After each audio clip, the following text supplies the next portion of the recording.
In the vast expanse of the 20th century, one empire rose not from kings or ancient dynasties, but from revolution, fire, and unbreakable will.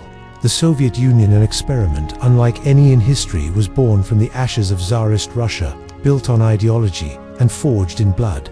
For nearly 70 years, it stood as a titan of industry, science, and military power, feared and admired in equal measure. This is not just the story of a nation, it is the story of an idea, a saga of revolution and repression, of triumph and tragedy, of victories that touched the stars and failures that brought the empire crashing down. From Lenin's promise of a workers' paradise to Stalin's iron fist and the terror that shook millions. From the fiery battlefields of the Second World War to the silent race in the cosmos. From the global Cold War that divided humanity to the final days, when the mighty Soviet Union dissolved into history's shadows.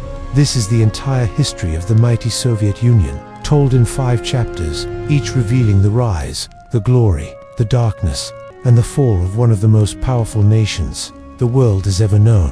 Welcome to the story of a revolution that changed the world forever. In the vastness of Eurasia, where endless plains stretch toward icy horizons and the bones of empires lie buried beneath the soil, there stood a realm whose destiny would shake the modern world. At the dawn of the 20th century, the Russian Empire was a giant that seemed immovable. Its Tsar ruled over lands that stretched from the Baltic Sea to the Pacific Ocean, from the frozen Arctic North to the deserts of Central Asia. It was an empire of almost 200 million souls, of countless languages, faiths, and peoples. But beneath its colossal size lay a deep fragility. For while the palaces of St. Petersburg gleamed with chandeliers and gold, while noblemen dined on delicacies and spoke in the refined language of the court, the millions who tilled the land and labored in the cities lived in hardship and misery. They were bound not by the wealth of empire, but by poverty, hunger, and despair. The peasants, who made up the majority of the population, had only recently been freed from serfdom, yet freedom had brought them little relief. They still carried debts, still labored on poor soil, and still lived in huts where hunger stalked their families each winter. In the cities, a new class was emerging, the industrial workers, men and women, who crowded into tenements and worked in unsafe factories for pitiful wages. These people did not know the luxuries of empire. They knew the sweat of endless toil, the lash of discipline, and the gnawing question of why such wealth existed alongside such suffering. And at the pinnacle of this hierarchy stood Nicholas II, the last Tsar of Russia. He was not a monster, but neither was he a visionary. He clung stubbornly to the old ways of autocracy, to the divine right of kings, to the belief that God had placed him upon the throne, and that no man could challenge his authority. Yet the age of monarchs was waning. Across Europe, parliaments and democracies were rising. Industry, science, and new ideologies were changing the world. But Nicholas closed his eyes to the storm gathering around him, and in doing so, he sealed the fate of his dynasty. In 1905, the first great crack appeared. The people, tired of starvation, long hours, and endless humiliation, marched peacefully in St. Petersburg. They carried icons of the Tsar. They sang hymns. They believed that their little father would hear their cries. But the soldiers of the empire answered with bullets. On that bleak January day, thousands fell, and the snow ran red with blood. The massacre became known as Bloody Sunday. In that moment, the sacred bond between ruler and people was broken. For centuries, the Russian peasantry had endured suffering, believing the Tsar was their protector. But now, they saw the truth. The Tsar's soldiers had fired upon unarmed men, women, and children. The illusion of a benevolent monarch had been shattered forever. Revolutionary fires swept across the empire. Peasants rose against landlords. Workers went on strike. Soldiers mutinied. Nicholas II, shaken but not broken, promised reforms. He allowed the creation of a parliament, the Duma. But the power of this body was limited, and its voice was easily silenced. The people's demands were not answered. Their hunger for change remained unsatisfied. The empire stumbled on, but the cracks grew deeper, and into these cracks seeped ideas, dangerous, radical, intoxicating ideas. The writings of Karl Marx, smuggled into Russia, found their way into secret reading groups and underground meetings. Young men and women, driven by despair and hope, began to dream of revolution, of a world where workers ruled themselves, where peasants owned the land they tilled, where kings and nobles had no place. Among these revolutionaries rose a man of uncommon will, sharp mind, and unyielding determination. Vladimir Ilyich Lenin. Exiled, hunted, dismissed by some as a fanatic, he bided his time, sharpening his vision, waiting for the moment when history itself would open the door. That moment came in 1914, when the world was plunged into war. The First World War was meant to be short, glorious, a test of nations. Instead, it became a nightmare of trenches, mud, and endless slaughter.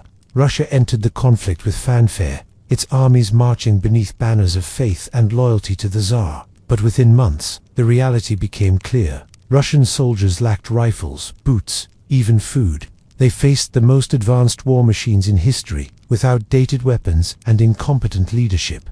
By the millions, they died. By the millions more, they deserted. On the home front, the suffering grew unbearable. Bread was scarce. Fuel ran out. Long lines of desperate women stood in the snow for hours, waiting for a loaf to feed their children. Factories collapsed under the strain. Villagers mourned their lost sons. The promise of victory evaporated into endless funerals. And in the midst of this disaster, Nicholas II made a decision that would doom him. He took personal command of the army, leaving the capital in the hands of his wife, Alexandra. She was a devout woman, but she was German-born, and in the fires of war, suspicion burned hot. Many whispered that she was a traitor, a foreigner undermining Russia from within. And at her side stood the mystic Rasputin, a figure of fascination and scandal whose influence over the royal family deepened the people's distrust. By 1917, the empire was exhausted. Soldiers mutinied, workers struck. The people could no longer bear hunger, war, and betrayal. And in February of that year, in the streets of Petrograd, the spark ignited. Women, weary from hunger and queues for bread, began to march. They called not only for bread, but for peace, for dignity, for an end to suffering. Workers joined them. Soldiers, sent to disperse the crowd, instead laid down their rifles and marched alongside. What began as a protest grew into a revolution. Within days, the government of Nicholas II collapsed. Ministers fled. Generals abandoned him. Even his own guards turned their backs. Alone, isolated, Nicholas abdicated the throne. 3 centuries of Romanov rule ended in silence, not with a great battle, but with a weary signature on a document. The Tsar was no more. Russia was free, or so it seemed. A new government emerged, the Provisional Government, made up of liberals and moderates who promised freedom, democracy, and reform. In the streets, crowds cheered, believing at last the dawn had come. But there was another power rising, a power not born in palaces or ministries, but in factories and barracks. The Soviets' councils of workers and soldiers emerged as the voice of the common people. And in these Soviets, the Bolsheviks began to grow strong. In April, a sealed train crossed Europe, carrying Lenin back to Russia. His arrival electrified Petrograd. He did not come to praise the provisional government, but to bury it. In speech after speech, he denounced it as weak, as a puppet of the bourgeoisie. He offered the people not promises but absolutes, peace for the soldiers, land for the peasants, bread for the workers. His words echoed through the factories, the barracks, the trenches. More and more, the people listened. More and more, they believed. The months that followed were chaos. Demonstrations filled the streets. Soldiers and workers grew restless. The provisional government faltered, torn between continuing the war abroad and surviving the revolution at home. And in the shadows, Lenin and his Bolsheviks waited, building their strength, ready to strike. Then, in October, as the autumn chill spread across Petrograd, the Bolsheviks acted in the night. Red Guards seized key buildings. The cruiser Aurora fired its guns, signaling the storming of the Winter Palace. Ministers of the provisional government were arrested. Power shifted, not with thunderous battles, but with decisive strikes in the heart of the capital. And by dawn, Lenin stood before a crowd, declaring the birth of a new order. Russia had fallen into revolution once again. But this time, it was not a protest or a reform. It was something altogether different, something the world had never seen before. The rule of Soviets, the rule of workers and peasants, the promise of socialism. The old world was gone. A new one had been born, and though the path ahead would be paved in fire, blood, and sacrifice, the die had been cast. The revolution had triumphed, but the story was far from over. For the empire's death throes would unleash civil war, and the struggle to create a new state would test the very limits of human endurance. The Soviet Union was not yet born, but in the chaos of 1917, in the cries for bread, peace, and land, its heartbeat had begun to echo. The February Revolution had torn away the crown, and the empire that had seemed eternal was no more. But in the vacuum left by the fallen Romanovs, confusion reigned. Russia now lived under two masters. On one side stood the provisional government, led first by Prince Levy, and later by Alexander Kerensky, men who spoke of democracy, liberty, and the rights of citizens. On the other stood the Soviets, the workers' councils that had sprung from the very heart of the revolution, councils of men and women who had no patience for speeches, who demanded action, who demanded bread, peace, and land. This system of dual power was unstable, contradictory, a house built on sand. The provisional government promised freedom, but it refused to end the war. It promised reform, but it could not break the power of the landlords. It spoke of progress, but every day the people starved, the soldiers bled, and the peasants waited for land that never came. In the barracks, soldiers shouted, "Down with the war." In the villages, peasants seized land by force. In the cities, workers went on strike. The government hesitated, compromised, pleaded for patience, but patience had already run out. Into this maelstrom returned Lenin. His arrival in Petrograd was not just the return of an exile. It was the arrival of a man who had prepared his entire life for this moment. He stood before the people and unveiled what would become known as the April Theses. He rejected cooperation with the provisional government. He rejected half measures. His words were fire. No support for the provisional government. All power to the Soviets. He promised the impossible. Peace without surrender. Land without payment. Bread without waiting. For the weary masses, these words were not madness. They were salvation. In the months that followed, the Bolsheviks grew. Once a small faction, mocked and persecuted, they became a force that could not be ignored. In the factories, their slogans echoed. In the trenches, soldiers repeated their demands. In the villages, peasants listened with growing hope. Still, the road was not smooth. In July 1917, discontent exploded into demonstrations in Petrograd. Tens of thousands marched under Bolshevik banners, demanding immediate change. For a moment, it seemed the revolution might sweep away the provisional government then and there. But Lenin knew the time was not yet ripe.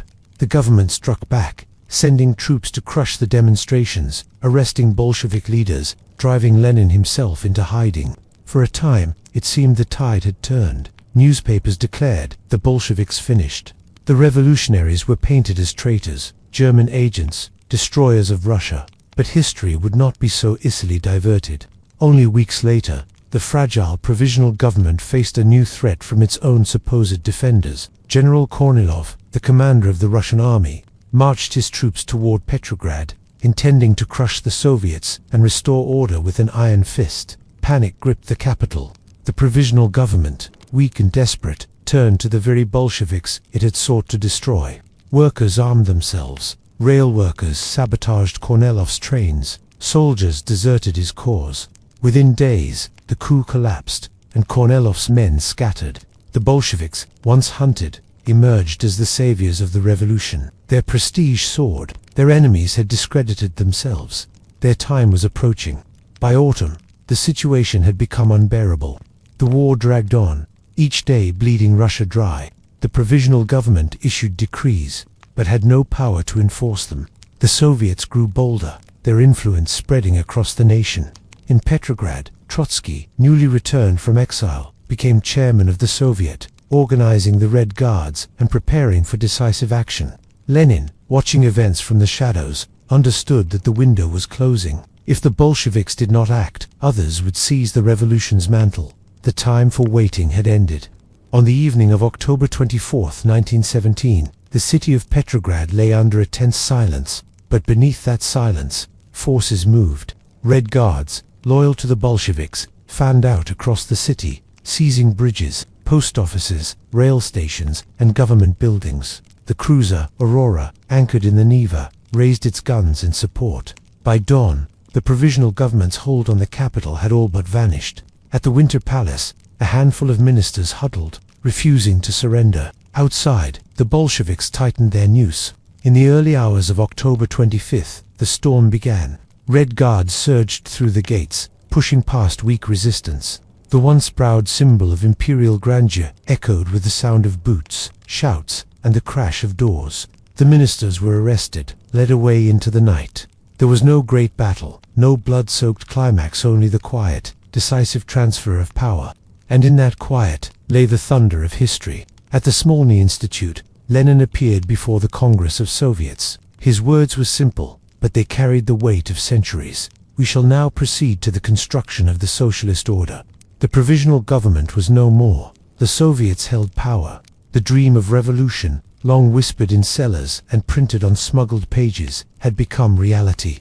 But if the revolution had triumphed in Petrograd, the nation itself remained in turmoil. Vast swathes of Russia did not recognize the Bolsheviks. In the countryside, peasants seized land without waiting for decrees. In the south, Cossack hosts plotted rebellion.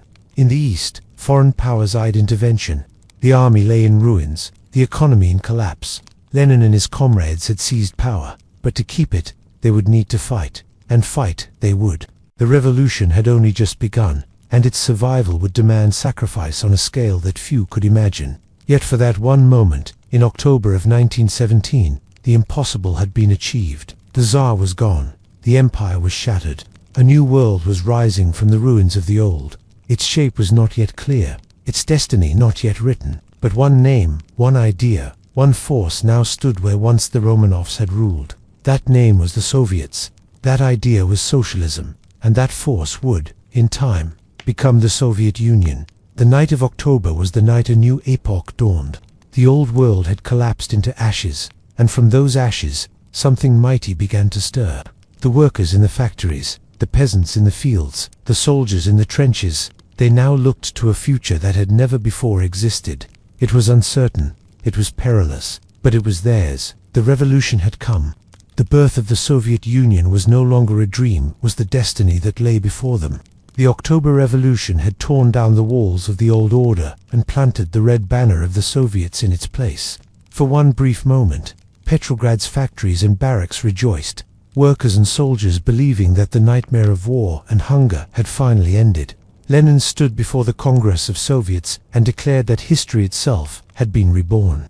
But revolutions do not end with proclamations, and the fall of the Winter Palace did not bring peace. It brought fire. For the empire that had taken centuries to build could not be remade in a single night, and the dream of socialism had to be carved into reality with bayonets, with iron, and with blood.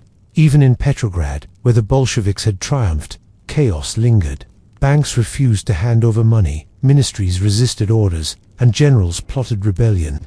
Beyond the capital, in the vast countryside, peasants were seizing land by force, ignoring decrees, and turning their anger against landlords. The army, battered by years of war, was disintegrating.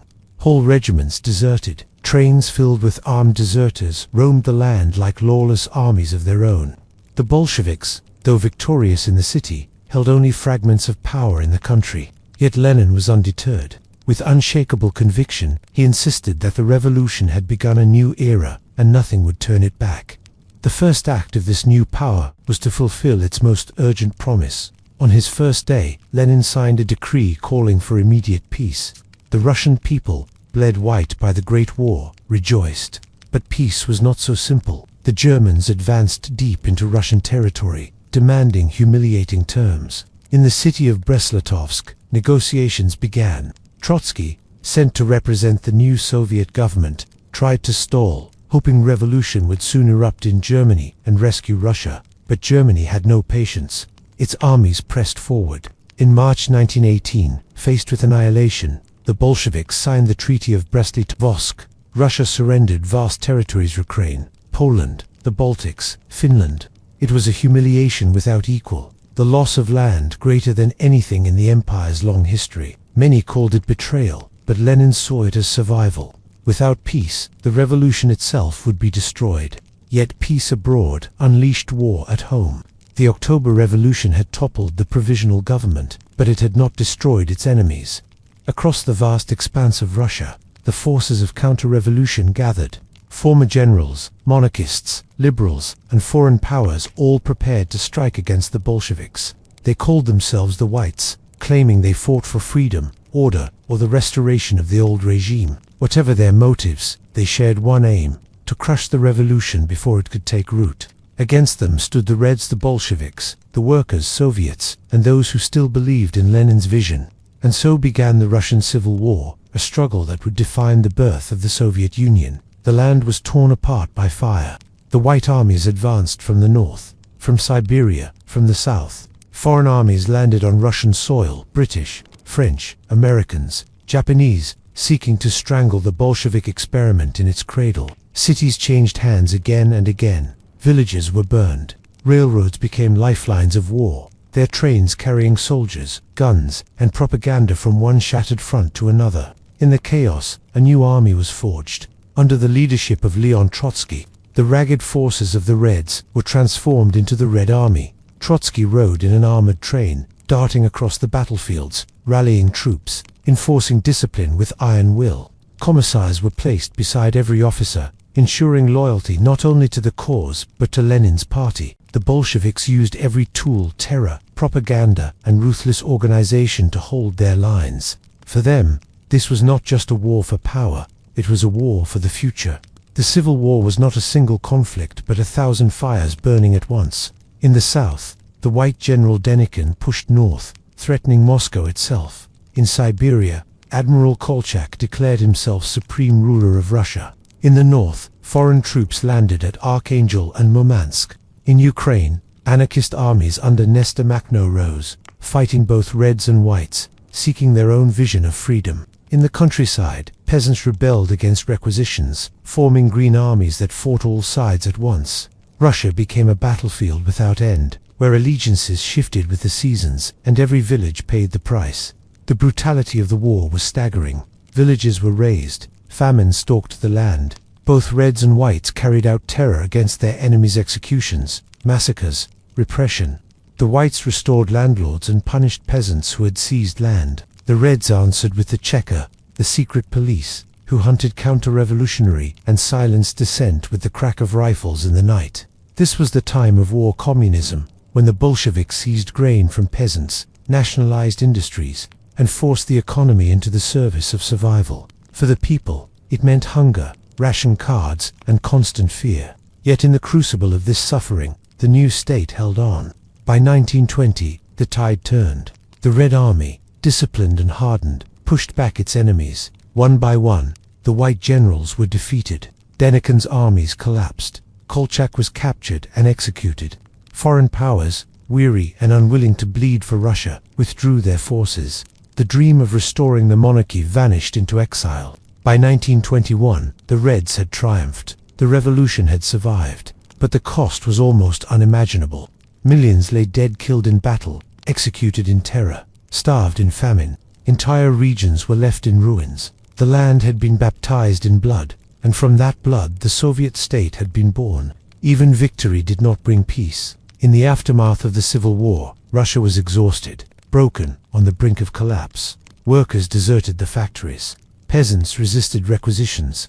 In March 1921, even the sailors of Kronstadt, once the fiercest defenders of the revolution, rose in rebellion, demanding freedom from Bolshevik tyranny. Lenin, faced with betrayal from within, ordered the uprising crushed.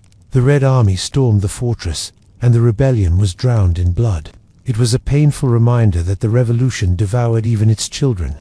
And yet, amidst this chaos, Lenin saw the necessity of change. War communism had saved the Bolsheviks during the war, but it could not rebuild the nation in peace. In 1921, he introduced the new economic policy, a retreat from strict socialism, allowing peasants to sell grain on the market, permitting small trade and private enterprise. It was a compromise, a temporary truce with reality. Lenin called it a strategic retreat, but it gave the starving land room to breathe. Slowly, the markets revived. Slowly, life began to return, but Lenin himself was failing. Years of struggle had broken his health. In 1922, he suffered his first stroke. Though he continued to guide the state, his strength waned. Behind him, a new struggle was already beginning, the struggle for succession. Among his comrades, ambition stirred. Trotsky, the brilliant orator and commander of the Red Army, seemed the natural heir. But in the shadows, another man, less flamboyant, more patient, was weaving his web. Joseph Stalin, the general secretary of the party, quietly built his power, placing loyal men in key positions, waiting for his moment. In December 1922, even as Lenin's health faltered, the dream became reality. The Union of Soviet Socialist Republics was proclaimed. Russia, Ukraine, Belarus, and the Transcaucasian republics joined in a federation. A new state, built not on crowns and dynasties, but on ideology. The Soviet Union was born, not just a nation, but an idea, a vision of workers and peasants united in a common destiny. For its leaders, it was the first step toward a worldwide revolution. For its enemies, it was the rise of a threat unlike any the world had seen.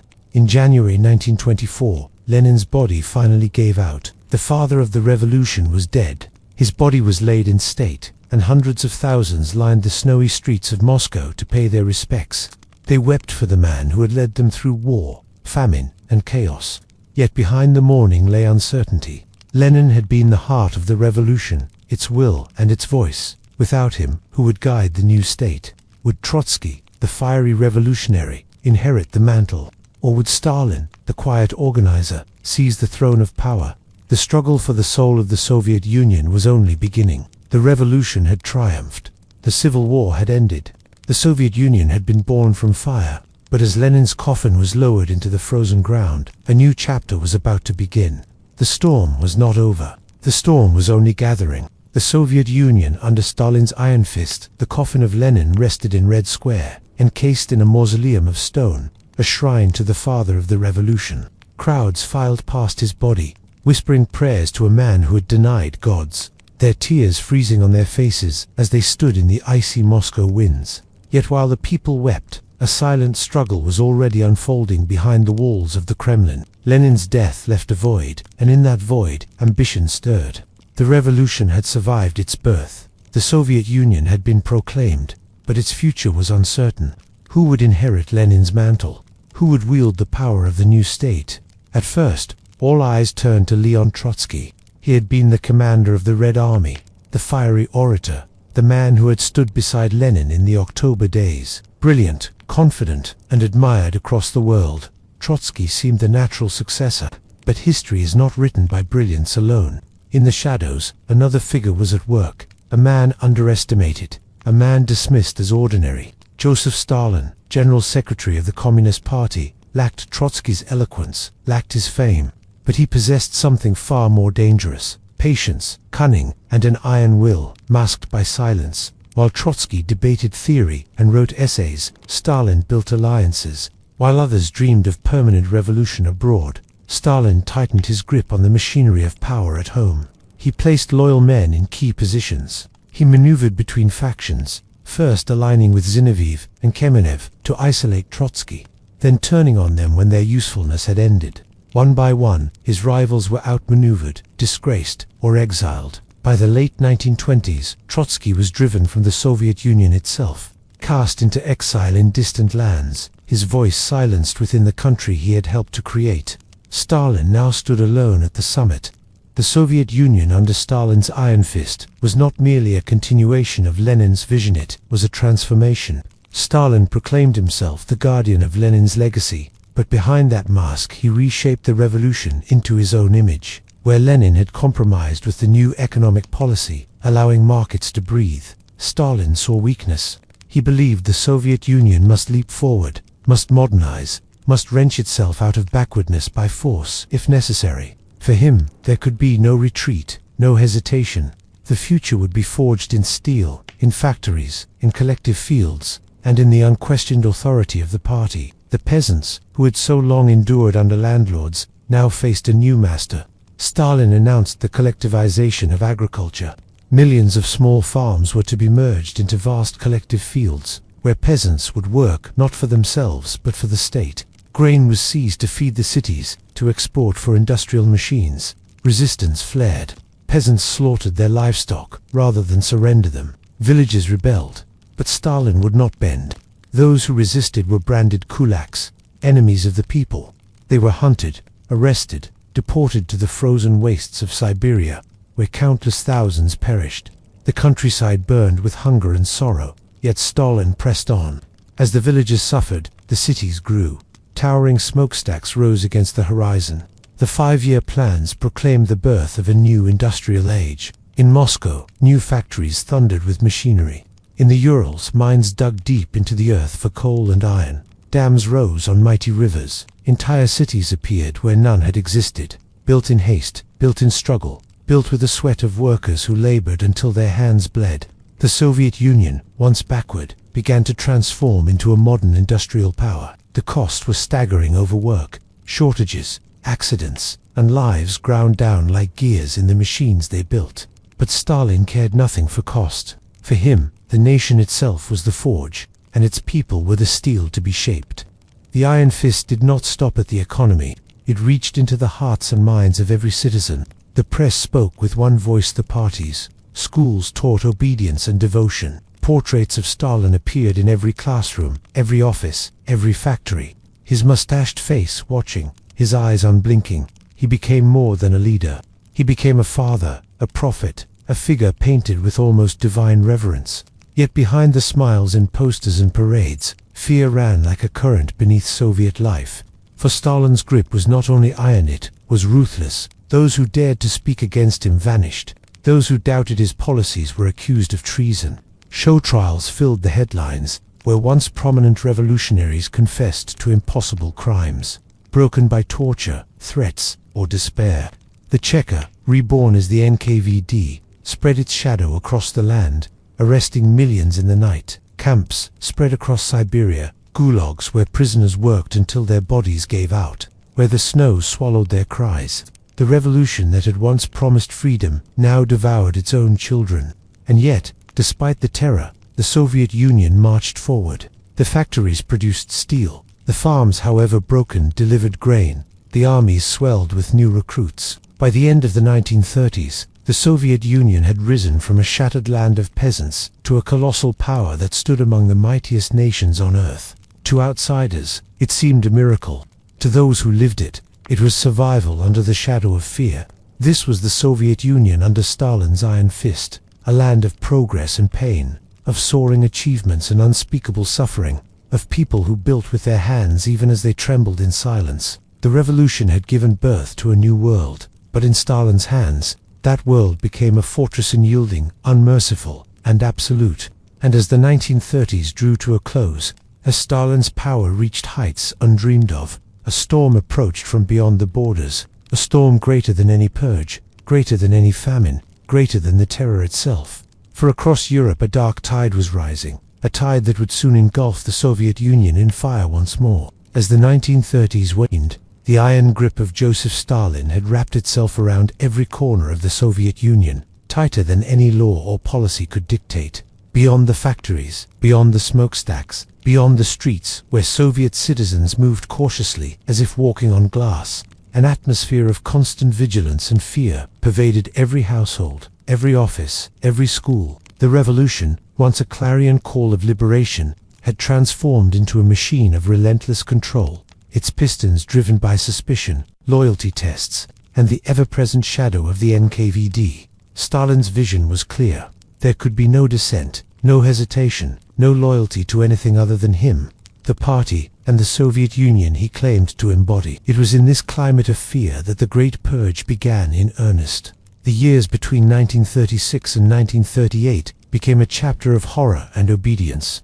where accusations flew like shrapnel in the cold Moscow wind. High-ranking officials who had once been allies, comrades in Lenin's revolution, now stood accused of treachery, espionage, or counter-revolutionary conspiracies. Prominent figures like Nikolai Bukharin, Alexei Rykov, and Genrikh Yagoda were forced onto stages in public show trials. Their confessions, extracted through threats, torture, and psychological manipulation, confessions that once seemed impossible, became reality, and the cameras recorded them, immortalizing the spectacle for a terrified populace. The message was clear: no one was beyond suspicion, and loyalty to Stalin was the only guarantee of survival. But it was not only the elite who suffered. Ordinary citizens were swept into the vortex of paranoia. Peasants, factory workers, teachers, and soldiers all were vulnerable to denunciation.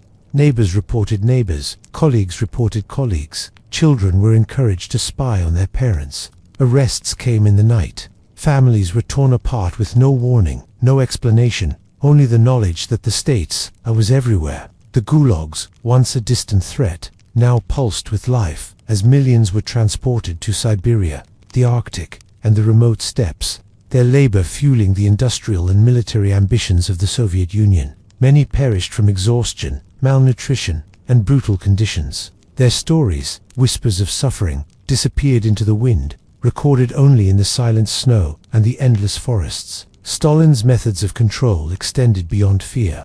He sought to reshape the very culture and consciousness of the Soviet people. Propaganda became an instrument of omnipresence. Every newspaper, every broadcast, every poster depicted Stalin as the infallible leader, the architect of progress, the father of the nation. His speeches were reproduced in classrooms, in factories, in communal dining halls. Education became indoctrination. History was rewritten to glorify the party and erase inconvenient truths.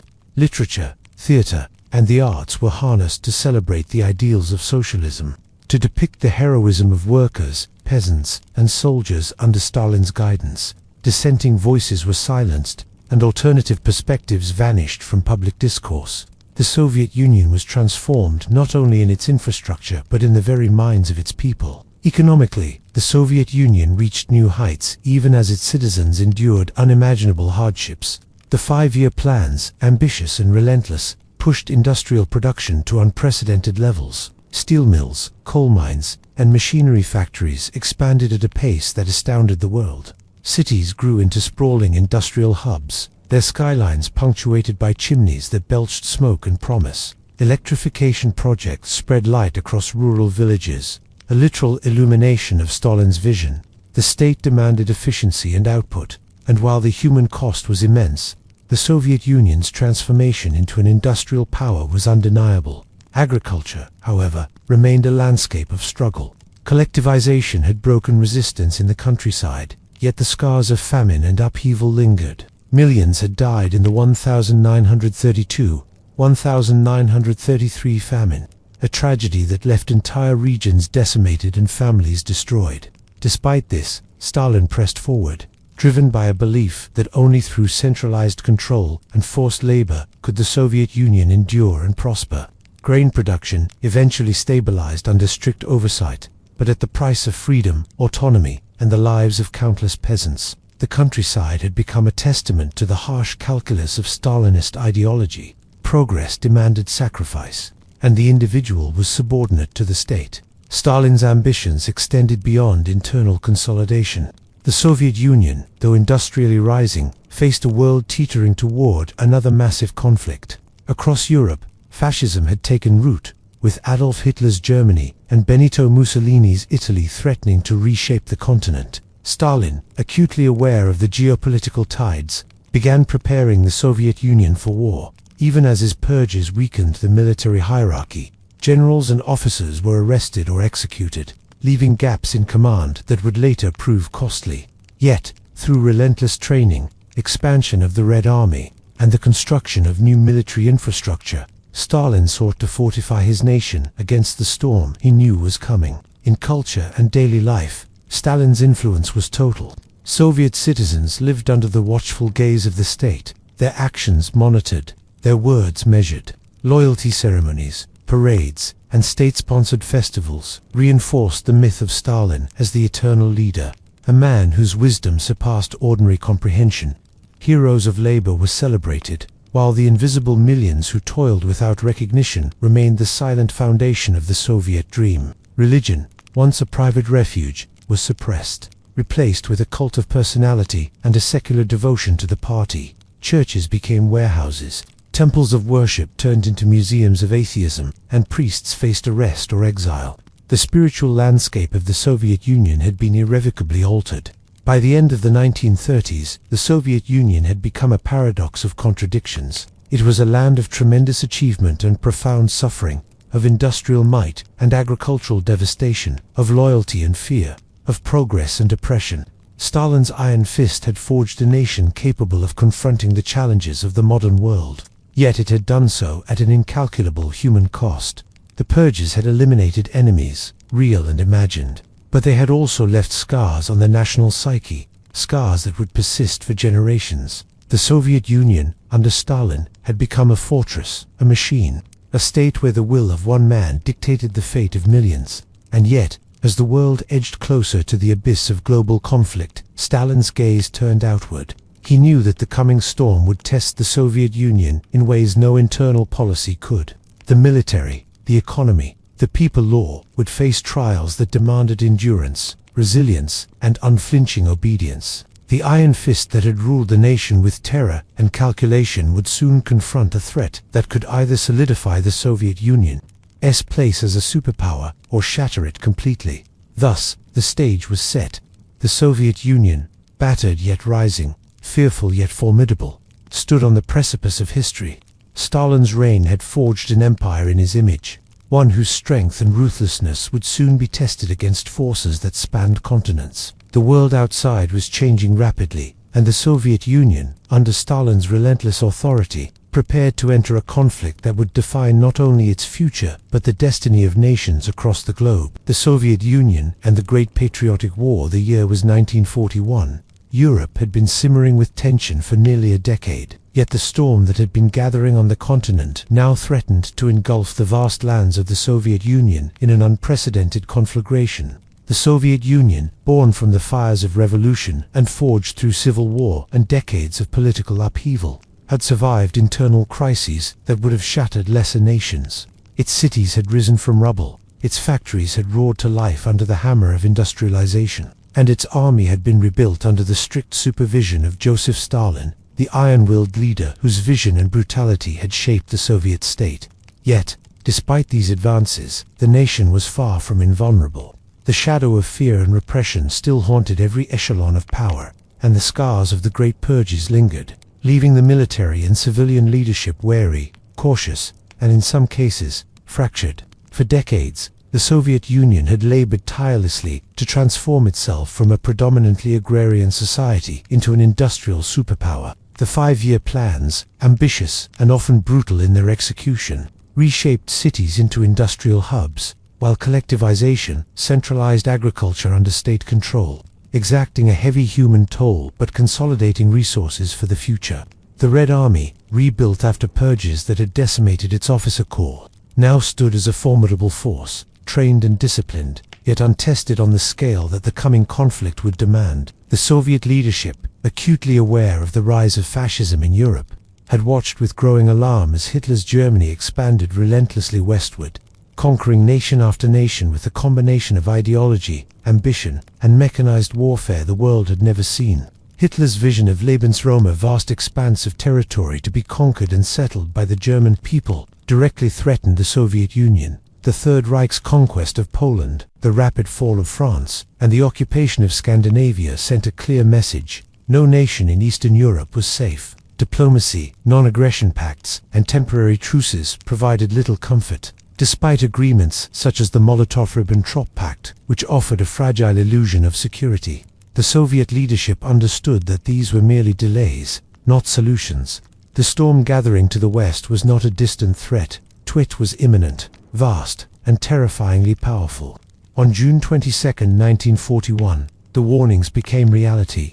Operation Barbarossa, the largest invasion in human history, was unleashed. Nearly 4 million German soldiers, backed by tanks, artillery, aircraft, and mechanized divisions, poured across the Soviet borders. The assault was swift, merciless, and comprehensive. Cities were bombed, railways destroyed, and the countryside ravaged. Entire Soviet divisions were encircled, cut off, and annihilated in the opening days. The German war machine sought not merely to defeat the Red Army, but to obliterate the very fabric of Soviet society, imposing upon it a reign of terror, starvation, and subjugation. The initial impact was catastrophic. Soviet forces, despite intelligence warnings, were caught off guard, unable to effectively coordinate their response. Entire units disappeared in the whirlwind of mechanized warfare. Communications collapsed under the blitzkrieg, and millions of civilians were caught in the crossfire. Refugees streamed westward, carrying with them stories of devastation and atrocities committed by the occupying forces. In towns and villages across the western frontier, ordinary people faced unimaginable horrors as homes were burned, communities destroyed, and neighbors vanished overnight. Yet even in the face of this overwhelming calamity, the spirit of the Soviet people endured. Leaders, soldiers, and civilians rallied to defend the motherland. Stalin, despite initial miscalculations and hesitation, asserted personal command over the war effort, issuing orders with a blend of terror and inspiration that reflected the brutal realities of the regime. Every city, every village, and every outpost became a focal point of resistance.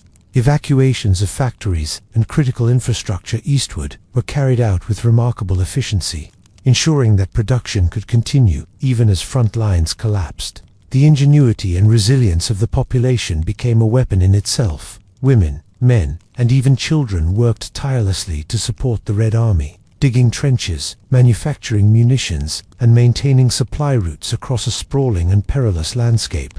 The human cost of the early months of the Great Patriotic War was staggering. Cities such as Kiev, Smolensk, and Leningrad bore the brunt of the initial German offensive. The siege of Leningrad, a city of over 2 million souls, would come to symbolize the suffering and resilience of the Soviet people. Cut off from supplies and subjected to constant bombardment, the citizens endured starvation, disease, and relentless artillery fire, yet they refused to surrender. Communities organized themselves to ration food, share meager resources, and maintain morale despite the constant shadow of death. In the forests, fields, and villages, partisan resistance began to emerge, striking at supply lines and communication networks of the enemy. This was not merely a military confrontation. It was a battle for the very survival of a people, a test of endurance and spirit that transcended the conventional bounds of warfare. Stalin's leadership, controversial and often brutal, became a linchpin of the Soviet response. Harsh decrees, martial law, and the threat of punishment were balanced with symbols of patriotic unity and calls to defend the motherland. The population, tempered by decades of struggle and the rigid control of the state, now found itself mobilized against a singular existential threat. Propaganda reinforced the narrative of the Great Patriotic War, invoking historical memory, revolutionary spirit, and the imperative to resist invasion at all costs. Every speech, every poster, every broadcast reminded citizens and soldiers alike that the fight was not merely for survival, but for the soul of the Soviet Union itself. The autumn of 1941 brought both catastrophe and glimmers of hope. The German advance continued, consuming territory, cutting off railways, and threatening Moscow itself. Yet Soviet strategic depth, the vast expanse of territory, the harsh winters, and the ability to regroup began to slow the seemingly unstoppable advance. Commanders such as Georgy Zhukov demonstrated tactical brilliance, organizing defensive operations, coordinating counterattacks, and maintaining morale in the face of near-impossible odds. Retreat, carefully executed, allowed the Red Army to preserve forces, regroup, and prepare for future offensives. The Soviet Union, battered and bloodied, refused to collapse under the weight of the German war machine. This stage of the war was not merely a military struggle, but a test of endurance, ingenuity, and national unity. From the streets of Moscow to the frozen steppes of Ukraine, from the dense forests of Belarus to the ice-covered rivers of Russia, the people of the Soviet Union became participants in a vast, existential struggle. Soldiers on the front lines, workers in factories, and ordinary citizens behind the lines all contributed to a war effort that demanded sacrifice beyond imagination. The Soviet Union became more than a nation. It became a living symbol of resistance, an indomitable force capable of defying even the most formidable adversary. By the end of the initial stage of Operation Barbarossa, the foundations for the monumental struggle that would define the Great Patriotic War were firmly established.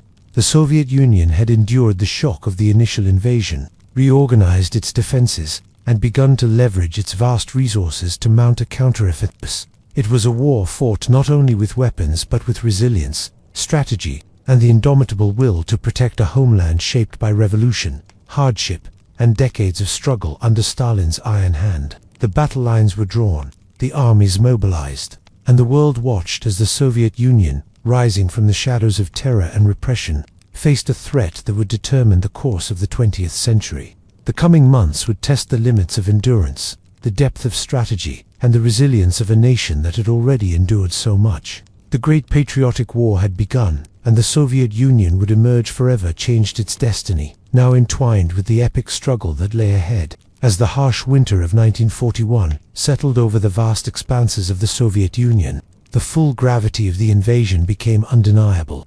The German advance, though initially swift and devastating, had begun to encounter the limits imposed by both geography and climate. The Soviet Union's immense territory, stretching thousands of kilometers from west to east, was no simple prize for a mechanized army accustomed to the comparatively compact landscapes of Western Europe. Roads became impassable in mud or snow, rivers froze, and the German supply lines, already stretched to their breaking point, faltered under the weight of the immense distances and the fierce resilience of the defenders. The Battle of Moscow, which commenced in the winter months of 1941, would become one of the defining moments of the Great Patriotic War. Adolf Hitler, confident in the rapid collapse of the Soviet state, had ordered a full-scale offensive aimed at the heart of the nation. Yet the Soviet Union, though battered and exhausted from the initial onslaught, had not been defeated. Stalin, once criticized for indecision, now assumed a decisive role in coordinating the defense of the capital. He personally visited troops, monitored battle plans, and issued orders that would blend strategy with a ruthless determination to resist at all costs. Generals like Georgy Zhukov orchestrated counter-offensives with precision, mobilizing reserves and exploiting weaknesses in the German advance. The streets, forests, and frozen fields surrounding Moscow became an inferno of struggle. Soviet troops, many of whom had endured purges and repression, now fought not only for their lives but for the survival of a nation. Civilians dug trenches, fortified positions, and provided critical support to the Red Army.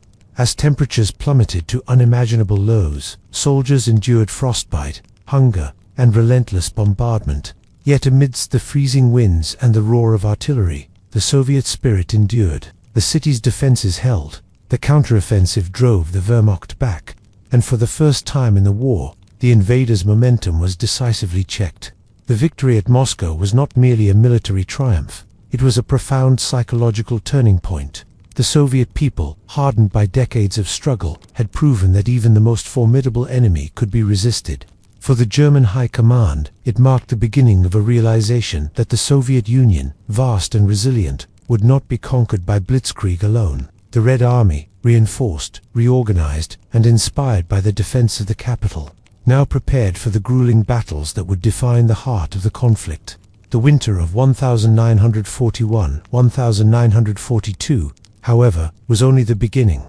The German army, retreating and regrouping, sought to strike again in the spring and summer of 1942. The southern regions of the Soviet Union, rich in oil and agricultural resources, became the focal point of the next phase of conflict. The German drive towards Stalingrad, a city on the banks of the Volga River, was motivated both by strategic objectives and the symbolic desire to capture a city bearing the name of the Soviet leader himself.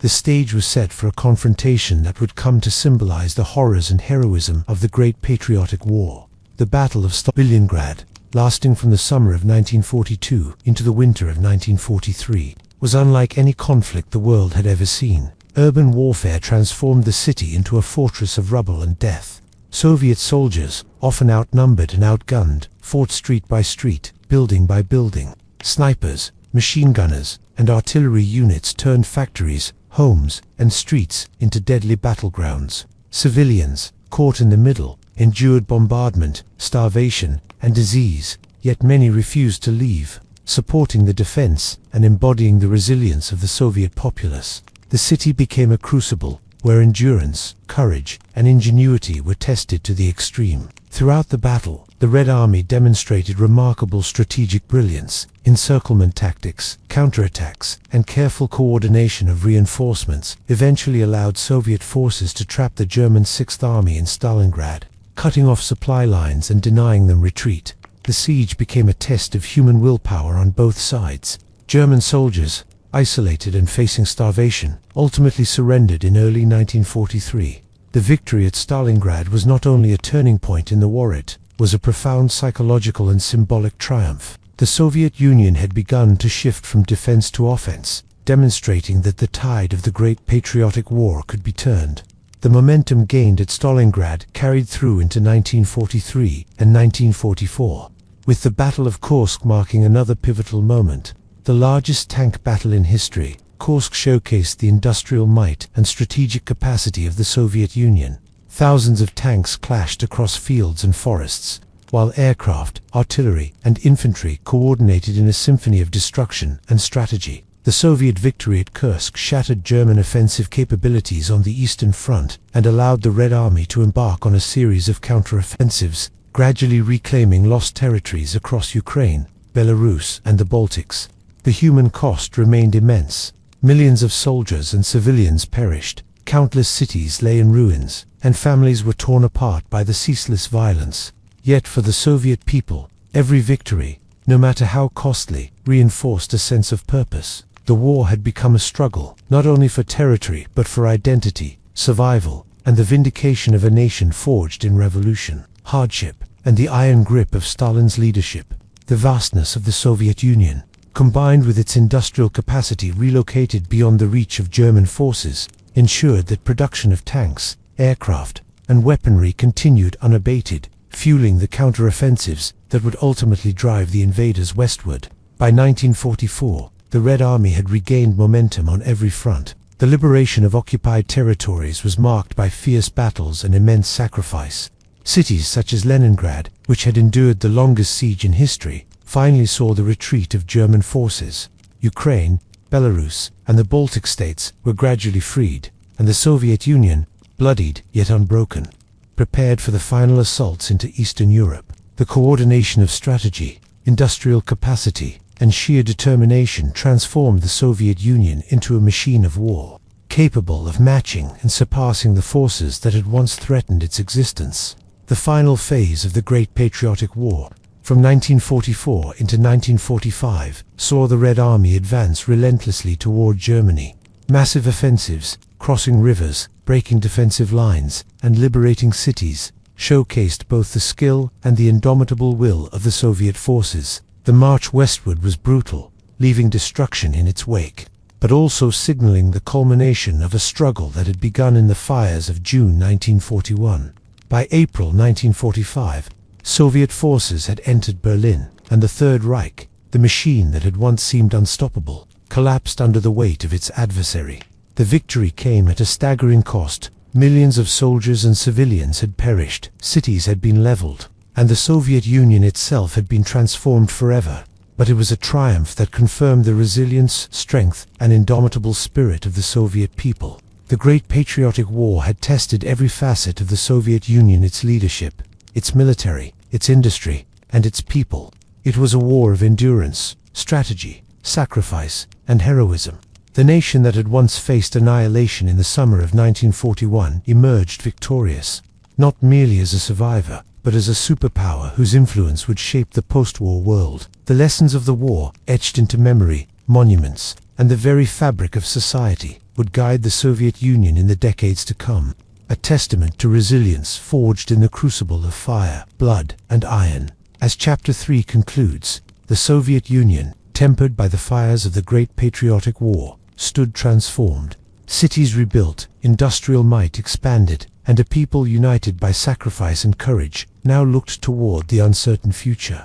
The Great Patriotic War had ended, yet its echoes would resonate for generations. The Soviet Union had survived its greatest test, emerging from the chaos with a legacy of endurance, strength, and a solemn reminder of the cost of defending a nation forged through revolution, repression, and determination. The Soviet Union in the Cold War, the guns of the Great Patriotic War had fallen silent, but the world the Soviet Union emerged into was far from peaceful. The immense sacrifices of 1941 to 1945 had forged the Soviet Union into a military powerhouse. Yet the cost of victory had been staggering. Cities lay in ruins, millions of citizens were dead or displaced, and the economy, while productive, had been strained to its absolute limits.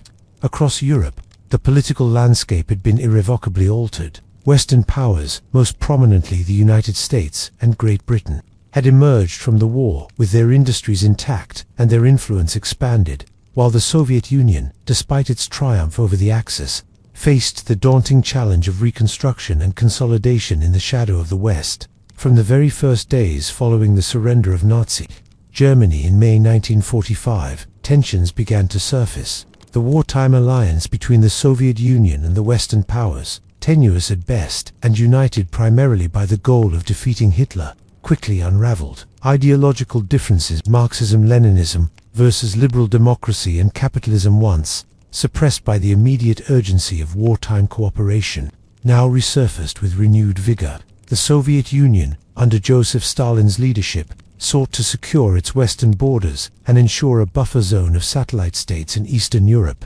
The United States, emerging as a global hegemon with unmatched industrial and military capacity, pursued policies to limit Soviet expansion and promote democratic governance across liberated nations. The ideological confrontation, fueled by mutual suspicion and historical grievances, would come to define the post-war world, shaping international relations for decades.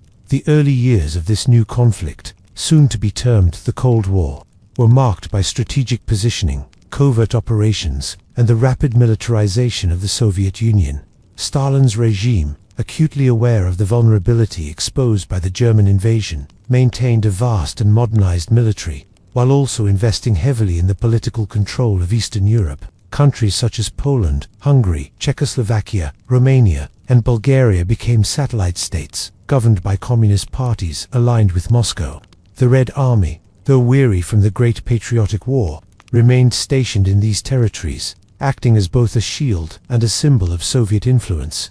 Meanwhile, in Western Europe, the Marshall Plan and other initiatives by the United States sought to rebuild economies while promoting liberal democratic ideals, further deepening the ideological chasm between East and West. The Cold War, though often depicted in modern memory as a period of nuclear brinkmanship and espionage, was also a struggle of economics, culture, and propaganda. The Soviet Union, striving to assert its model as superior, embarked on a series of ambitious economic and social programs designed to showcase the power of socialism. Heavy industry and technological research became cornerstones of the post-war reconstruction, while education and science were mobilized to produce engineers, technicians, and specialists capable of advancing Soviet influence both domestically and globally. Propaganda, omnipresent and carefully controlled, portrayed the Soviet Union as the guardian of peace and the true champion of the working class, casting the West as an imperialist threat seeking to undermine global stability. The arms race, one of the most defining features of the Cold War, began in earnest during the late 1940s. The Soviet Union, though initially lagging behind the United States in nuclear technology, invested heavily in atomic research, ultimately achieving nuclear capability by 1949. This development transformed the global balance of power. The possibility of mutually assured destruction reshaped diplomacy, war planning, and international relations. Both superpowers embarked on rapid programs to develop more advanced nuclear weapons, intercontinental ballistic missiles, and delivery systems capable of projecting force across continents. The Cold War, though lacking the conventional battlefield of World War II, became a contest of technological innovation, espionage, and strategic deterrence, where the threat of annihilation loomed perpetually over the globe. Simultaneously, the Soviet Union faced internal challenges. The post-war economy, though heavily industrialized, was struggling to meet the demands of both reconstruction and military modernization. Agriculture, disrupted by wartime devastation and collectivization policies, remained a source of instability and food shortages. Political control, though tight, required constant vigilance to prevent dissent or opposition movements from gaining traction. Stalin, increasingly paranoid in his final years, relied on secret police, surveillance, and ideological purges to maintain absolute authority. His leadership, though effective in consolidating power and securing the Soviet sphere of influence, sowed seeds of tension that would continue to affect the Soviet Union for decades. The international stage, meanwhile, became a chessboard of crises and confrontations. The Berlin blockade of 1948-1949 marked one of the first major tests of Soviet power in the Cold War era. In an attempt to force the Western powers out of Berlin, Stalin imposed a blockade, cutting off all rail, road, and water access to the western sectors of the city. The response, famously, was the Berlin Airlift, a massive operation in which the United States and its allies supplied the city entirely by air for almost a year. The Soviet Union, despite its formidable military and ideological presence, ultimately failed to achieve its objective. demonstrating both the limitations of direct confrontation and the complex interplay of diplomacy, logistics, and strategy in the nuclear age. Asia, too, became a critical arena for Soviet influence. The conclusion of World War II left the Chinese Civil War in full swing. The Soviet Union, recognizing the strategic importance of a friendly communist state in the East, provided material support and military advisors to the Chinese Communist Party, paving the way for the eventual victory of Mao Zedong in 1949. Korea, divided along the 38th parallel, became another point of tension, with the Soviet Union occupying the north and establishing a socialist regime under Kim Il-sung, while the United States occupied the south, installing a capitalist-aligned government. These early post-war interventions would set the stage for prolonged conflict and military engagement that extended well beyond European borders. The cultural and ideological dimensions of the Cold War were equally significant. The Soviet Union, emphasizing Marxist-Leninist ideology, promoted socialism as a global movement. Socialist realism dominated the arts, literature, and cinema, portraying the Soviet Union as both heroic and morally superior. Education was centralized and controlled to instill loyalty and ideological conformity. In parallel, the West championed freedom of speech, individualism, and market economies. This ideological battle played out not only through diplomacy and warfare, but also through media, literature, scientific achievements, and propaganda campaigns that sought to win hearts and minds both at home and abroad. By the mid-1950s, the Cold War had crystallized into a global standoff.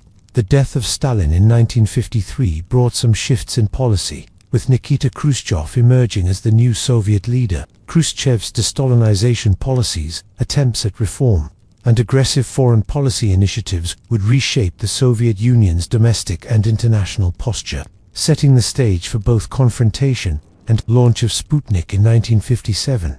The first artificial satellite underscored Soviet technological prowess, sending shockwaves through the United States and signaling that the contest of influence between the superpowers would extend into the cosmos itself. Throughout this period, the Soviet Union maintained a delicate balance between maintaining internal control, rebuilding from wartime devastation, and projecting power abroad. The Cold War was not merely a series of confrontations, it was a comprehensive struggle that encompassed diplomacy, technology, military preparedness, ideology, and the management of fear and perception. The Soviet Union's leadership, aware of both its strengths and vulnerabilities, pursued a path that combined strategic pragmatism with ideological zeal, ensuring that the nation remained a formidable superpower in an increasingly polarized world. The seeds of conflict, cooperation, and competition sown during this period would resonate for decades.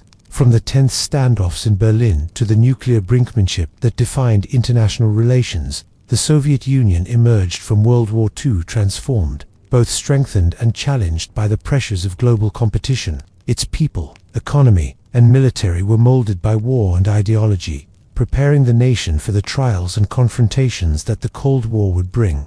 As Part 1 of Chapter 4 concludes, the stage is set for the unfolding of a complex, perilous, and transformative period in Soviet history. The Cold War, though lacking the conventional battles of the past, demanded vigilance, ingenuity, and endurance on a scale that matched any military campaign. The Soviet Union, forged in revolution, tempered in the Great Patriotic War, and guided by ideology and strategic ambition, now faced a world divided by suspicion, nuclear capability, and the relentless struggle for influence and survival. The story of this era would unfold across continents, oceans, and even into space, shaping the destiny of a nation and the course of global history. The death of Joseph Stalin in 1953 ushered in a period of cautious transformation within the Soviet Union. Nikita Khrushchev, a figure both bold and unpredictable, assumed leadership and initiated what would later be known as the process of de-Stalinization. Khrushchev's policies sought to remove the rigid cult of personality surrounding Stalin, reduce the pervasive climate of fear, and implement modest reforms designed to improve living standards and economic efficiency. Yet, this period of relative liberalization was balanced by an equally aggressive posture in foreign policy, reflecting the enduring tension of the Cold War and the Soviet determination to maintain strategic parity with the United States. Domestically, Khrushchev attempted to reshape the Soviet economy and society. Efforts were made to modernize agriculture through initiatives such as the Virgin Lands Campaign, aimed at expanding cultivation into previously unused regions of Kazakhstan, Siberia, and other parts of the Soviet interior. While initially promising, these agricultural reforms often faltered due to poor planning, insufficient infrastructure, and climatic challenges, revealing the limits of centralized economic control. Industrial production continued to grow, particularly in heavy industry and defense sectors, but the consumer economy lagged, creating persistent shortages in housing, food, and everyday goods. The Soviet Union's internal contradictions between rapid industrialization and the needs of ordinary citizens became increasingly visible, even as the nation projected power abroad. On the international stage, Khrushchev's Soviet Union confronted the United States in a series of dramatic confrontations that symbolized the intensifying Cold War. The 1956 Hungarian Revolution tested Moscow's resolve. When Hungarian citizens rose up to demand political reform and freedom from Soviet-imposed control, the Red Army intervened decisively, crushing the uprising and reasserting Moscow's dominance over Eastern Europe. The brutal suppression sent a clear message to other satellite states. Soviet authority would not be challenged, even as the regime publicly promoted a more humane and less repressive image. These contradictions highlighted the tension between ideological goals, national security, and the aspirations of subject peoples under the Soviet sphere of influence. The arms race escalated during Khrushchev's tenure, as both superpowers sought technological and military supremacy. The launch of Sputnik in 1957 marked a defining moment in the global contest for scientific achievement, showcasing Soviet prowess in space exploration and sending shockwaves throughout the Western world. The ensuing space race became a critical dimension of the Cold War, with the Soviet Union and the United States competing not only in technological achievement but in symbolic demonstrations of national strength and ideological superiority. Yuri Gagarin's historic flight as the first human in space in 1961 further solidified Soviet prestige, underscoring the nation's capacity for innovation, organization, and strategic vision. Yet the Cold War was not solely a contest of technological achievement. Proxy wars and regional conflicts became defining features of the era, allowing the Soviet Union to project power without directly confronting the United States in Europe. The Korean War, though largely concluded before Khrushchev's leadership, set the precedent for Soviet involvement in conflicts that tested American resolve. Later, the Vietnam War would become a major theater for indirect confrontation, with the Soviet Union providing military aid, equipment, and advisors to the North Vietnamese regime, seeking to expand socialist influence in Asia, while avoiding direct nuclear confrontation. Similar patterns emerged in the Middle East, Africa, and Latin America, where Moscow's support for revolutionary movements, socialist regimes, and anti-colonial struggles reflected both ideological commitment and strategic calculations aimed at limiting Western influence. The Cuban Missile Crisis of 1962 represented the closest the world would come to full-scale nuclear war. During the Khrushchev era, in a tense 13-day standoff, the placement of Soviet nuclear missiles in Cuba provoked an unprecedented confrontation with the United States.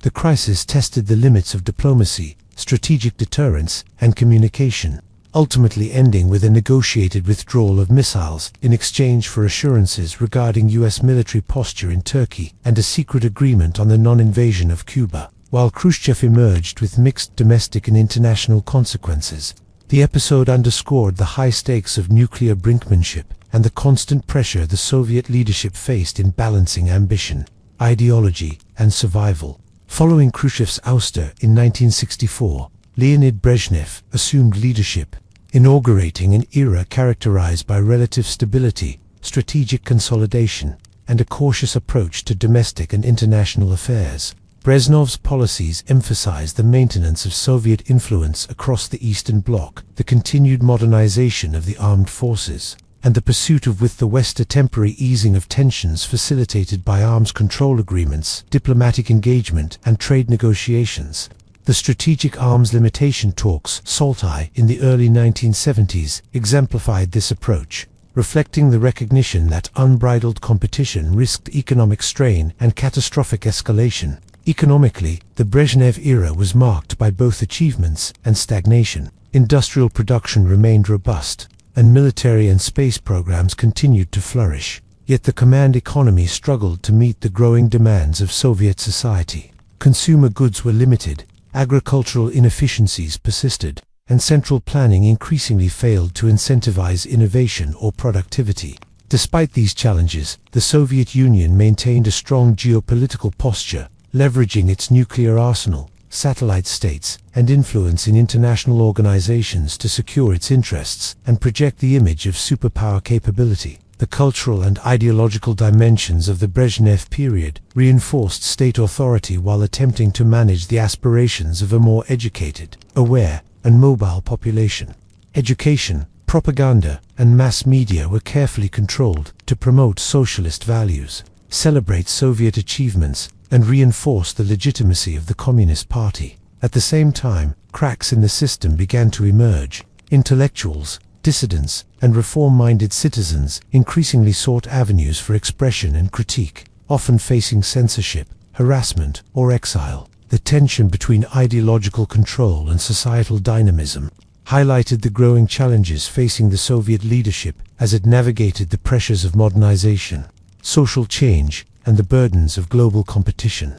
Internationally, the Soviet Union expanded its role in global affairs, supporting allies and client states across multiple continents. Military interventions in Afghanistan in 1979, for instance, represented both strategic ambition and the limits of Soviet influence, as the protracted conflict would drain resources, weaken domestic support, and expose vulnerabilities in the Red Army's capabilities. Similarly, the ongoing engagement with arms control, alliances such as the Warsaw Pact, and involvement in regional conflicts underscored the complexity of maintaining superpower status in an increasingly interconnected and contentious world. By the early 1980s, the Soviet Union had established itself as a global superpower with unprecedented reach and capability, yet the seeds of systemic strain were evident. Economic inefficiencies, political stagnation, and social pressures threatened to undermine the achievements of decades of centralized planning and strategic ambition.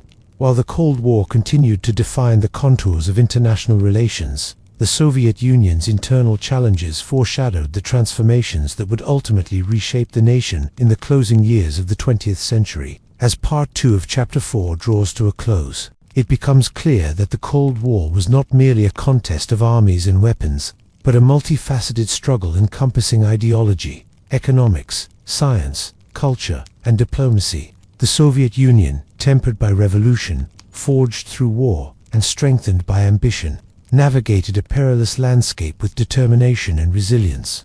Its story during this era illustrates both the heights of human achievement and the complexities of governance under a superpower system, offering lessons in strategy, endurance, and the intricate balance between ideology and pragmatism. The Cold War, with its constant threat of confrontation, competition, and transformation, would leave a lasting imprint on the Soviet Union and the world, shaping the course of history in ways that continue to resonate long after the fall of the Berlin Wall and the dissolution of the Soviet state. The decline and collapse of the Soviet Union. The story of the Soviet Union is one of immense ambition, monumental achievements, and extraordinary human endeavor. It is the story of a nation that emerged from revolution, survived civil war, industrialized rapidly, endured the crucible of the Great Patriotic War, and became a global superpower capable of challenging the might of the United States. Yet, as the decades progressed, the very structures that had elevated the Soviet Union to such heights began to strain under their own weight. By the late 20th century, the Soviet Union, once seemingly invincible, was entering a period of profound decline. This chapter explores the forces, both internal and external, that contributed to the unraveling of a state that had dominated global affairs for nearly half a century, ultimately culminating in its historic collapse. The roots of the Soviet Union's decline were multifaceted, rooted in decades of centralized planning, rigid political hierarchy, and economic policies that emphasized industrial and military strength over the needs of everyday citizens. While the era of Brezhnev provided a measure of stability and international prestige, it was also marked by stagnation. The Soviet economy, heavily reliant on state direction, had become increasingly inflexible. Agricultural inefficiencies persisted, consumer goods were in short supply, and technological innovation lagged behind that of the West. The command economy, once celebrated as a triumph of socialist organization, began to reveal its limitations.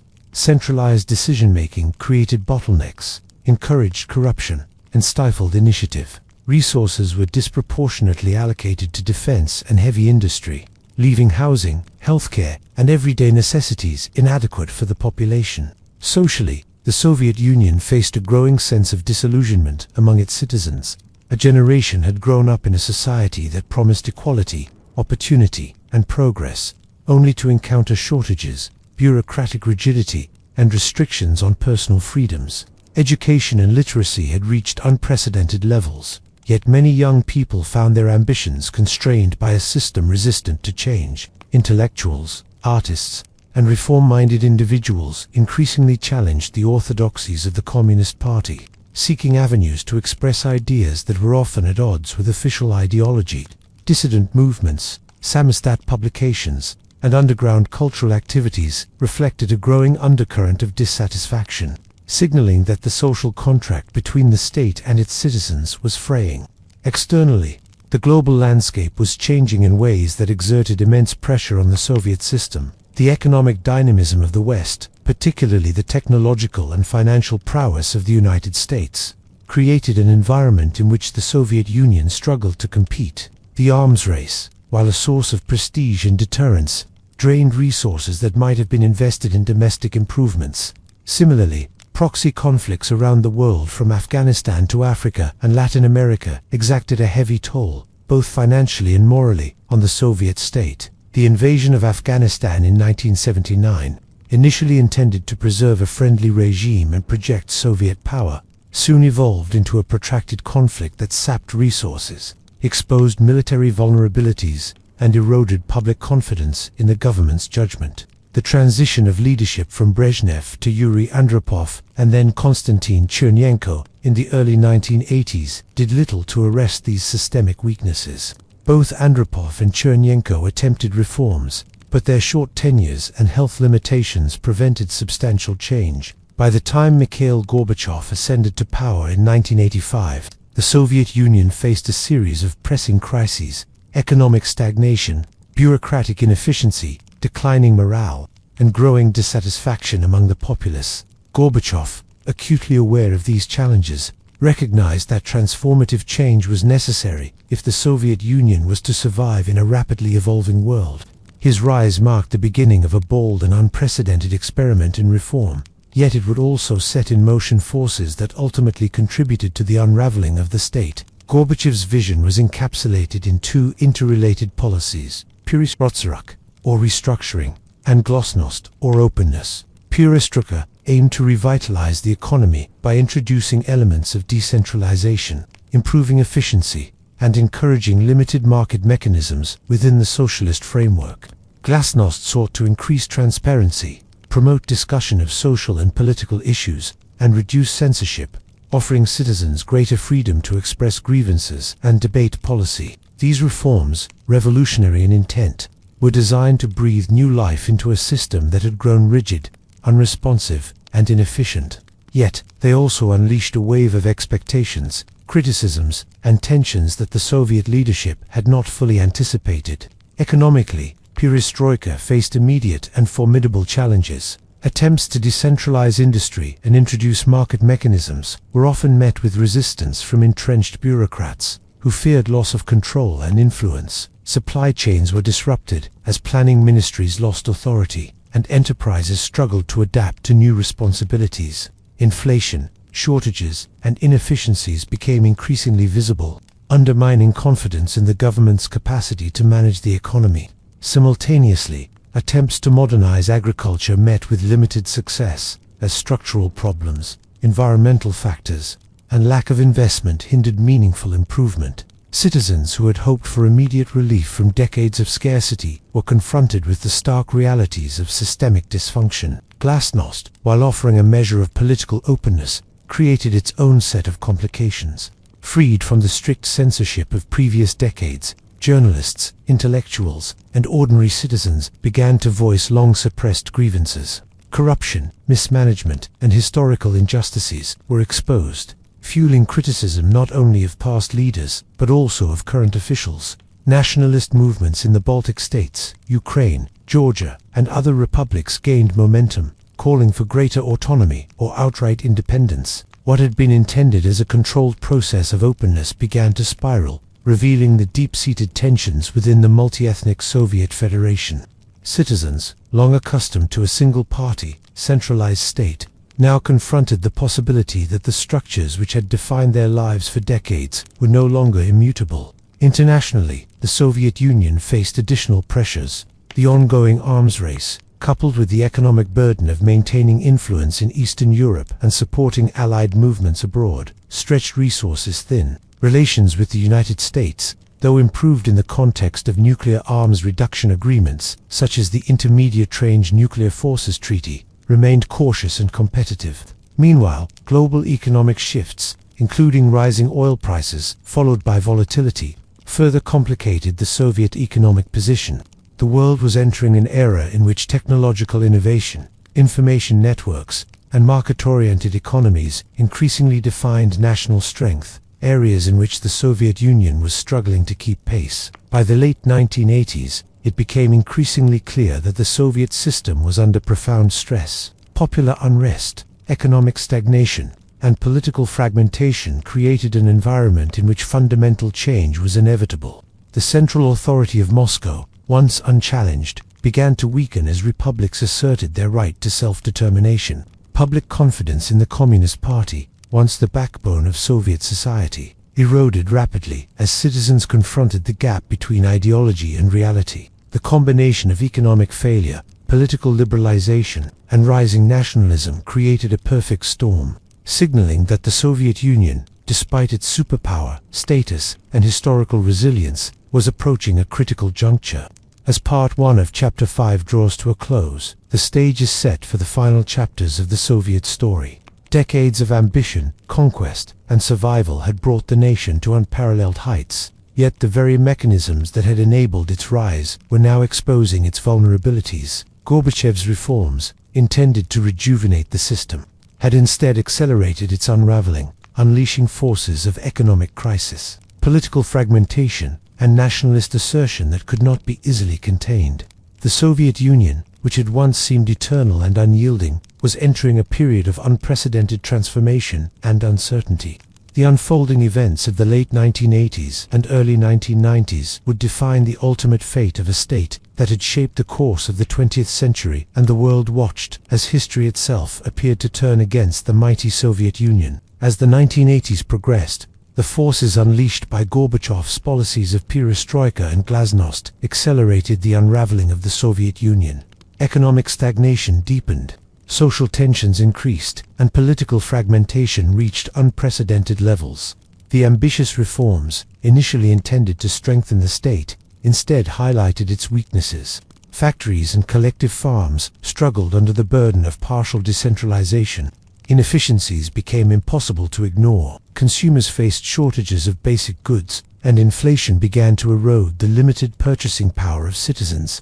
The Soviet economy, long insulated from the pressures of global markets, began to collapse under its own structural limitations. The economic crisis was inseparable from the political upheaval sweeping the Union. Republics within the Soviet Federation, long chafing under Moscow's centralized authority, saw in the reforms a chance to assert autonomy. Nationalist movements in the Baltic states Lithuania, Latvia, and Estonia became vocal and organized, demanding independence. In Ukraine, Georgia, Armenia, and other republics, similar calls emerged, fueled not only by history and culture, but by frustration with economic mismanagement and perceived corruption in the central government. Moscow's authority, once absolute, faced the most serious challenge in decades. The Communist Party, weakened by internal divisions and criticism from citizens emboldened by glasnost, struggled to maintain control. By 1990, the cracks in the Soviet edifice had become impossible to ignore. The Congress of People's Deputies, established under Gorbachev's reforms, became a forum for dissent, debate, and outright confrontation with the central leadership. Deputies openly criticized the party, called for greater independence for republics, and questioned the legitimacy of Soviet authority. This unprecedented level of political openness revealed not only the depth of systemic dysfunction, but also the extent of public disillusionment with decades of centralized control. Where once dissent had been unthinkable, now it became a driving force in shaping the future of the nation. The economic situation worsened as republics began to assert control over their local resources, further fragmenting the already strained Soviet economy. Industries that had relied on centralized coordination faced logistical chaos. Supply chains broke down, and shortages became widespread. Energy production, transport networks, and essential services faltered. Citizens experienced long lines for basic necessities, rationing of goods, and the stark realization that the state could no longer reliably provide for their needs. The growing economic collapse fed social unrest, strikes, and protests, creating a feedback loop of instability that further weakened the central government. By the end of 1990, the Soviet Union was a state in crisis, politically fractured, economically weakened, and socially restless. Yet the most dramatic and irreversible developments were still to come. In August of 1991, a hardline coup attempt by party conservatives angry at Gorbachev's reforms and fearing the disintegration of the Soviet Union tried to seize power. Tanks rolled through Moscow, and the world watched in suspense as history teetered on the edge. The coup ultimately failed, largely due to popular resistance and the defiance of figures such as Boris Yeltsin, who famously stood atop a tank to rally the citizens of Moscow. But the damage had been done. The attempted coup discredited the Communist Party, accelerated nationalist aspirations, and marked the definitive end of the old order.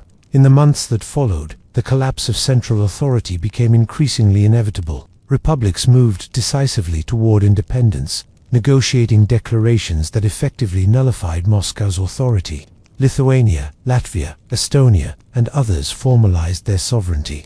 Ukraine, the second most powerful and populous republic, declared independence after a nationwide referendum that reflected overwhelming support for autonomy.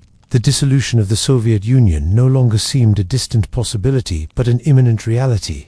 Gorbachev, once a reformer with the ambition to strengthen the Union, now presided over a state whose existence had become untenable. On December 8, 1991, the leaders of Russia, Ukraine, and Belarus signed the Belavisa Accords, declaring the Soviet Union effectively dissolved and announcing the creation of the Commonwealth of Independent States. This historic decision formalized the end of a state that had existed for 74 years, ending an era of revolution, expansion, global influence, and ideological rivalry. Within weeks, the remaining republics acknowledged the dissolution, and on December 25, 1991, Mikhail Gorbachev resigned as president of the Soviet Union. The red flag that had once symbolized the revolution, the rise of socialism, and the might of a superpower was lowered for the final time over the Kremlin. The collapse of the Soviet Union was not merely the result of economic inefficiency or political mismanagement. It was the culmination of decades of structural tension, ideological rigidity, and social evolution. The centralization that had enabled rapid industrialization, wartime survival, and global power projection also stifled innovation, suppressed dissent, and alienated the populace. The reforms of the 1980s, intended to modernize and revitalize, instead accelerated latent forces of disintegration. Nationalism, economic inefficiency, political decentralization, and the growing desire for personal and collective freedom coalesced into a force that could no longer be contained. The impact of the Soviet collapse reverberated far beyond the borders of the former Union. Globally, the end of the Soviet state reshaped geopolitics, marking the conclusion of the Cold War and creating a unipolar world dominated by the United States. Eastern Europe, long under Soviet influence, gained newfound independence, leading to sweeping political, economic, and social transformations. NATO and Western alliances recalibrated strategies, while former Soviet republics faced the challenge of establishing functioning states, market economies, and international legitimacy. The legacy of the Soviet Union, its achievements, failures, and the shadow of its ideology, remained deeply influential, shaping policy, culture, and memory for decades to come. Domestically, the post-Soviet period was marked by a complex mixture of hope, turmoil, and uncertainty. The republics, newly independent, had to navigate transitions to democratic governance, market economies, and modern infrastructure.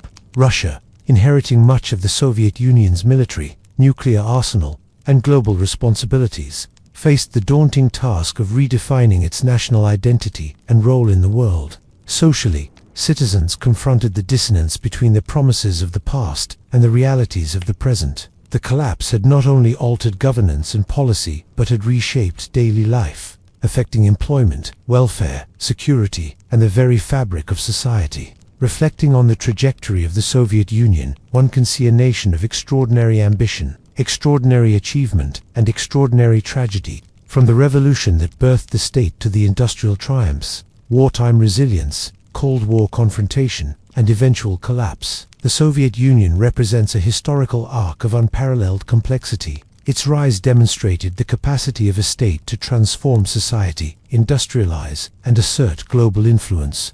Its decline and fall, equally dramatic, illustrated the consequences of rigid structures, ideological inflexibility, and the power of social, economic, and political forces that resist central control. As the final days of 1991 drew to a close, the Soviet Union ceased to exist, but its legacy endured.